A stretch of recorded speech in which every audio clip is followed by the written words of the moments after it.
Hi everyone, स्वागत आहे तुमचे माझ्या एका नवीन व्हिडिओमध्ये। तर हा माझा संध्याकाळचा व्लॉग आहे। मी इथे झाडांना पाणी देत आहे। मी झाडांना सकाळी किंवा सायंकाळला पाणी देत असते, कारण दुपारी खूप ऊन असते। तर दुपारच्या वेळेस झाडांना हे पाणी द्यायचेच नसते, कारण दुपारी आपण झाडांना जेव्हा पाणी देत असतो तेव्हा त्या पाण्याची वाफ होत असते, त्यामुळे आपले झाडंही खराब होऊ शकतात। त्याच्यामुळे मी सकाळी किंवा संध्याकाळी झाडांना पाणी देत असते। इथे एकाच ठिकाणी 2 वांग्याची झाडे झालेली आहेत। मला सुरुवातीला जेव्हा ती लहान होती तेव्हाच ते काढून वेगळे वेगळे लावायला पाहिजे होते, पण मी लावले नाही। इथे एकच वांग लागलेलं होतं, त्याच्यामुळे म्हटलं की आता ते तोडून घ्यावं। आणि इथे मिरचीच्या झाडाला पण काही मिरच्या लागलेल्या होत्या, त्या मी तोडून घेते आहे, कारण की नंतर त्या पिकून जातात आणि झाडालाच राहून जाते।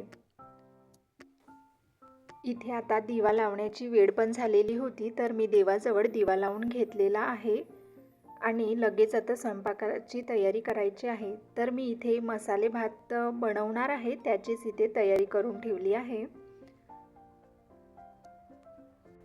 आता सध्या बाजारामध्ये हिरवे मटार वगैरे खूप छान मिळतात, त्याच्यामुळे मसाला भात पण खूप छान बनतो। आपण त्याच्यामध्ये आवडीनुसार भाज्या घालू शकतो। सर्वात आधी तेलामध्ये खडे मसाले घालून घेतले, जसे की तेजपत्ता, दालचिनी, काळी मिरी। त्यानंतर त्यामध्ये कांदा टाकून मी ते परतून घेतलं। कांदा परतल्यानंतर आलं लसणाची पेस्ट, मिरचीची पेस्ट मी त्यामध्ये टाकून घेतलेली आहे आणि त्याला थोडंसं फिरवून घ्यायचं।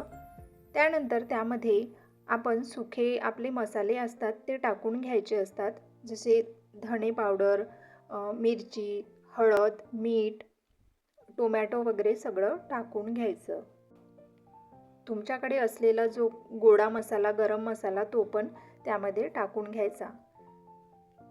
त्यानंतर आपण चिरलेल्या भाज्या त्यामध्ये टाकून घ्यायच्या आणि मिक्स करून घ्यायचं आणि थोडा वेळ आपण ते शिजवून घ्यायचं।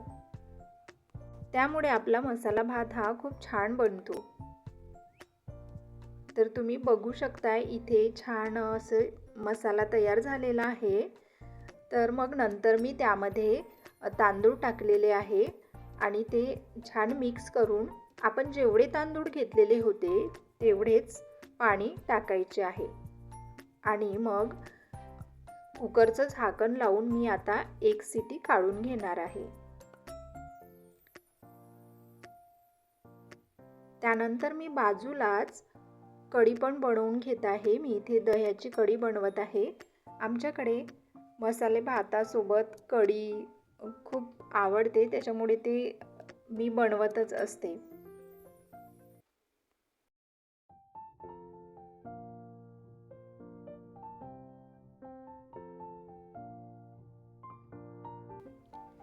इथे आता माझा स्वयंपाक पण तयार आहे, भात पण तयार आहे आणि कढी पण तयार आहे आणि मी काही पापड फ्राय केले होते आणि काकडी आणि गाजर पण जेवणामध्ये आज आहे। चला तर मग आता आम्ही जेवण करून घेतो आहे। तर भेटूया आपण अशाच एका नवीन व्हिडिओमध्ये। तोपर्यंत बाय।